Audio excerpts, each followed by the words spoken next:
Hallöchen ihr Lieben und willkommen zu dieser Anleitung. Für diesen Double Loop oder auch Big Loop werde ich mit einer 5er Nadel häkeln und das Ganze dann mit einem vierfädigen Bobbel aus 100% Merino. Ihr könnt ja aber auch einen ganz normalen 50-50 Bobbel oder auch eine Wolle eurer Wahl nehmen. Da müsst ihr halt nur dementsprechend die Nadel anpassen. Warum häkel ich mit einer solch großen Nadel auf einem vierfädigen Bobbel? Ich werde hier mit verkreuzten, versetzten Stäbchen häkeln, die Reliefstäbchen gleichkommen. Damit diese allerdings locker, flockig und fluffig bleiben und nicht so unangenehm am Hals sind, werde ich das Ganze mit dieser großen Nadel häkeln und am Ende dadurch einen wunderschönen, großen, fluffigen Double Loop haben. Alle Angaben zur Wolle, Nadelstärke und Verbrauch findet ihr wie immer unter dem Video in der Infobox und dann würde ich sagen, an die Nadeln und los geht's. Um für euch den perfekten Double Loop zu häkeln, benötigt ihr euren Kopfumfang mal 3. Dann schlagt ihr eine Kette an auf diese Länge. Ihr könnt mit einer Luftmaschenkette arbeiten und dann erst einmal eine Basisreihe mit festen Maschen zurückhäkeln oder aber mit mir direkt den Fußschlingenanschlag beginnen und euch somit Hin- und Rückreihe sparen. Ich beginne damit, 2 Luftmaschen zu häkeln, in die untere einzelne Schlaufe zurückzugehen, Faden zu holen, beide Schlaufen auf gleiche Höhe zu ziehen, durch eine Schlaufe, das ist der Boden, auf dem die Masche steht, und durch 2, wie man es kennt, für eine feste Masche. Nun hat sich hier unten eine komplette Masche gebildet. Da hole ich mir den Faden wieder durch, ziehe beide Schlaufen wieder auf gleiche Höhe, durch eine für den Boden der Masche und durch 2, wie man es kennt, bei einer festen Masche. Nächste gebildete Masche. Faden holen, beide Schlaufen auf gleiche Höhe ziehen, durch eine und durch 2. Wieder in die nächste Masche, Faden holen, beide Schlaufen auf gleiche Höhe, durch eine und durch 2. Wer nochmal üben möchte, dafür gibt es separate Videos auch bei mir. Für feste Maschen, halbe Stäbchen und auch für Stäbchen. Und nun machen wir das Ganze so weit, wie unsere Kette lang sein muss. Also Kopfumfang ausmessen und mal 3 nehmen. Und genau diese Länge anschlagen. Nachdem ihr eure Länge angeschlagen habt, bei meinem Doppelloop sind es 208 Maschen, kommen wir zur ersten Reihe. Die erste Reihe werden wir noch nicht schließen, da sich das dann besser unverdreht nachher verbinden lässt. Ich zeige euch das Ganze auf einem kleinen Stück, das ist ein bisschen einfacher, weil der doppelte Loop schon ziemlich wuchtig ist. Wir beginnen mit Reihe 1. 3 Steigeluftmaschen, einen Umschlag, erste Masche freilassen, in die zweite einstechen und ein Stäbchen häkeln. Umschlag, zurück in die erste, Faden holen und ein Stäbchen häkeln. Und so haben wir 2 verdrehte oder verkreuzte Stäbchen. Noch einmal Umschlag, hier drauf achten, welche Masche belegt ist, weil später zieht sich das auch zur Seite weg. Wenn ihr euch unsicher seid, einfach mal die Masche auseinanderziehen. Eine Masche freilassen, in die zweite einstechen, ein Stäbchen. Umschlag, zurück in die freigelassene und wieder ein Stäbchen. Und nun haben wir schon 2 verkreuzte. Hier wieder darauf achten, welche Masche belegt ist. Eine freilassen, in die nächste ein Stäbchen häkeln. Umschlag, zurück in die erste freigelassene und nochmal ein Stäbchen häkeln. Und so einfach ist eigentlich das Verkreuzen der Stäbchen.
Und am Ende der Reihe angekommen habe ich jetzt noch 2 Maschen. Da häkel ich die letzte mit dem Stäbchen, gehe zurück in die freigelassen, ein Stäbchen, und dann haben wir die erste Reihe schon einmal soweit fertig. Nun ist das Ganze breit genug, um es unverdreht zu verbinden. Dazu steche ich in der zweiten Masche von unten angezählt ein und schließe erst einmal mit einer Kettmasche. So. Die Steigeluftmaschen, die ihr hier seht, die fallen später weg, denn die Steigeluftmaschen, die jetzt kommen, werden wir direkt schon in ein verkreuztes Stäbchen bearbeiten, sodass es dann später eine durchgehende Musterstruktur bildet. Um das hinzubekommen, müsst ihr euch jetzt entscheiden, wollt ihr nach links häkeln oder nach rechts häkeln. Denn wir müssen jetzt die verkreuzten Stäbchen immer versetzen. Also nicht verkreuzt über verkreuzt, sondern wir würden diese Masche und diese Masche nehmen. Um das zu erreichen, werden wir jetzt uns mit 2 Kettmaschen über das zweite Stäbchen, über die zweite Masche mogeln, dort wo wir beginnen wollen. Dann, 3. Wir gehen quasi über die zweite Verkreuzung, dort beginnen wir. Dann beginnen wir mit 3 Steigeluftmaschen, machen einen Umschlag und gehen nun in diese Verkreuzung hinein, quasi in die zweite Masche von der ersten Verkreuzung. Und deswegen muss die Masche auch recht locker gehäkelt sein, sonst kommt ihr da nicht so gut hinein. Und häkelt dann euer Stäbchen. Hier ist jetzt am besten, wenn ihr euch einen Marker setzt, weil wie ihr seht, dreht sich das so. Und so ist es ja falsch. Es muss so sein. Also das hier ist nachher die Masche, wo wir am Ende schließen. Und sollen ja auch schließlich verkreuzte Stäbchen bleiben. Nun zieht sich das hier natürlich noch stärker weg. Also ihr müsst darauf achten, hier ganz besonders sogar, welche Masche belegt ist. Ich steche also nicht in diese ein, sondern in die nächste von der zweiten Verkreuzung.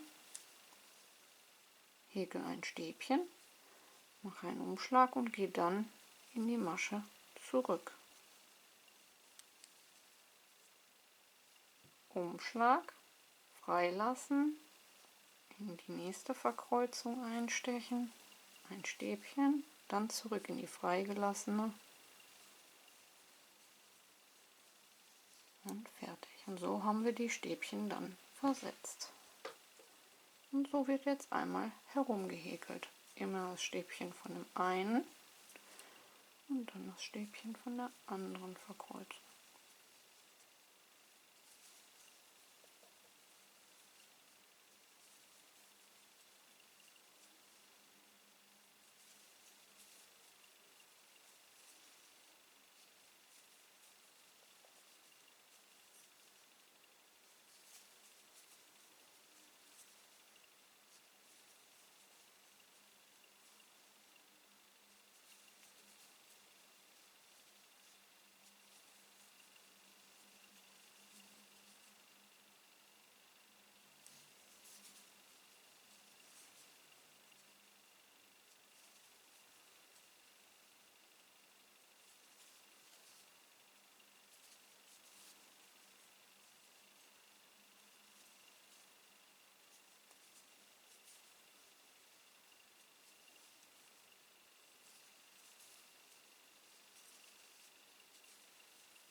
So, am Ende der Reihe eures Loops angekommen. Ihr könnt auch diesen Faden hier unten nutzen und diesen mit der Nadel einmal hier durchziehen, damit sich das nicht verdreht.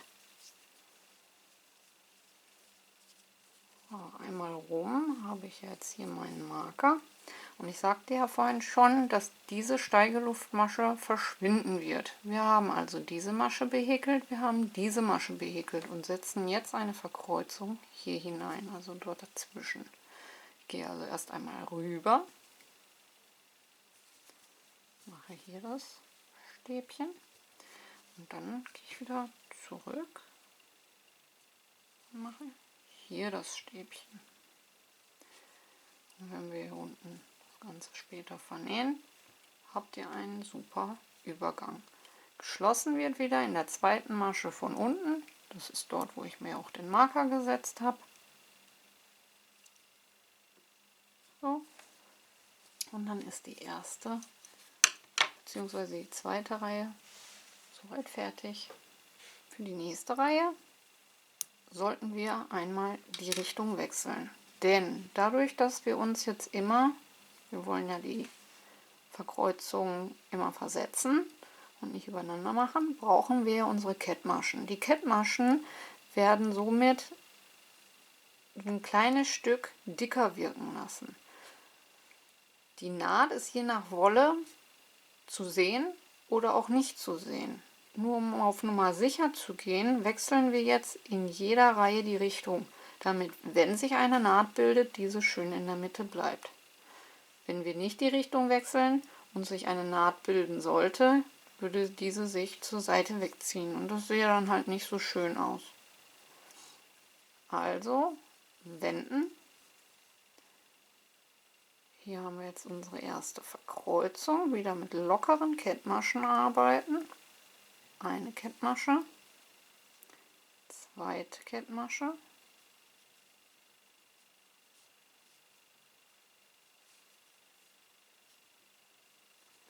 Und eine dritte Kettmasche, um über die zweite Verkreuzung zu landen. So. Dann wieder 3 Steigeluftmaschen. Und dann zurück zur ersten Verkreuzung in die zweite Masche. Und ein Stäbchen häkeln. Und damit sich diese Verkreuzung nicht entwirrt, setzen wir uns dort in die zweite Masche von unten angezählt direkt den Marker. Und dann geht es wieder rum. Eins davon, eins davon.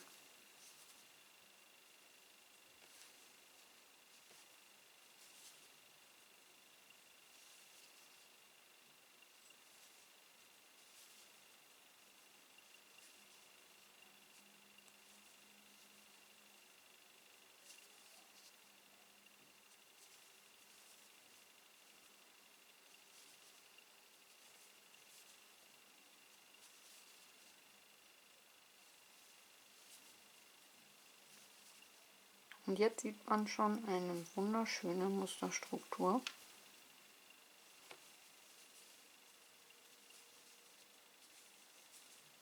Und zudem wird das Muster auch schön locker und fluffig, weil wir hier mit einer großen Nadel häkeln.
und am Ende der Runde wieder angekommen, haben wir hier wieder unsere gemogelten Kettmaschen, 2 Verkreuzungen und müssen hier noch eine Verkreuzung zwischensetzen. Also einmal vorne in die Kettmaschen einstechen und einmal zurück in die letzte Verkreuzung, da die letzte Masche nehmen und danach im Marker die Runde mit einer Kettmasche schließen. So, und mehr ist das auch nicht. Für die nächste Reihe wieder die Richtung wechseln, mit 3 Kettmaschen wieder über die zweite Verkreuzung und dann beginnen wir die nächste Runde. So, und das machen wir jetzt Reihe für Reihe, bis unser Loop für uns voluminös und lang genug ist. Zurück nach 40 Reihen habe ich in etwa 48 cm hochgehäkelt und habe mir in jeder 5. Reihe ein Paillettengarn hinzugenommen, welches aber nur ganz feine Pailletten hat und nicht zu aufdringlich wirkt. Und habe damit halt alle 5 Reihen kleine Akzente gesetzt.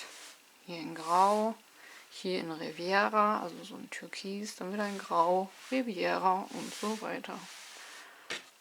Und wie ihr seht, habe ich einen super schönen und komplett voluminösen Doppelloop. Perfekt für richtig kalte Tage. Allerdings fehlt jetzt dann zum Schluss, wenn ihr soweit seid, noch so ein wunderschöner Rand. Und wie der funktioniert, das zeige ich euch jetzt. Wenn ihr diesen auch haben wollt, dann bleibt dran. Dieser verdrehte Rand, den habe ich mir sowohl oben als auch unten dran gehäkelt. Und der ist super einfach und sieht mega toll aus. Vor allen Dingen glauben manche sogar, dass es dann gekauft ist. Wir beginnen mit einer Luftmasche für den Anfang, gehen in die erste Masche hinein, holen den Faden hoch, ziehen beide Schlaufen so ein kleines Stückchen höher, aber ihr bekommt da selbst ein Gefühl für. Probiert es einfach mal ein bisschen aus, wie hoch eure Schlaufen für euch sein müssen, dass ihr angenehm abhäkeln könnt. Und dann verdreht ihr die Nadel nach hinten, holt den Faden und mascht das Ganze ab. Mehr ist das nicht.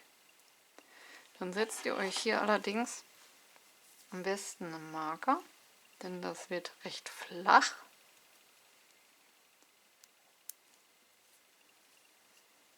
Dann gehen wir in die nächste Masche, holen den Faden wieder durch, ziehen die Schlaufen wieder ein Stückchen hoch, verdrehen die Nadel nach hinten und maschen ab.